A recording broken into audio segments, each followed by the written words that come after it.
คนสวัสดีครับตัวช่องวีมุนแล้ววันนี้จะให้อาหารปลานะครับเริ่มนะครับหนึ่งตัว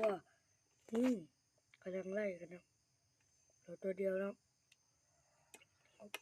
สองตัวนะ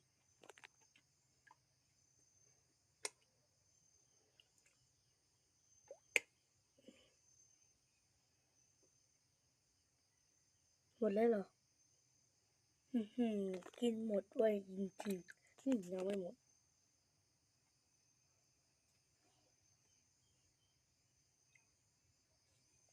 อันนี้กินไวกินเร็วจริงๆกินไป3 ตัว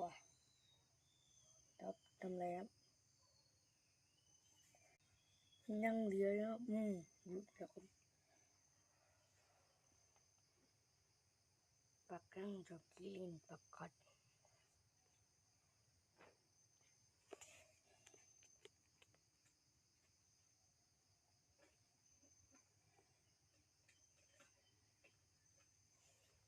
กินไป3 ตัวนะวันนี้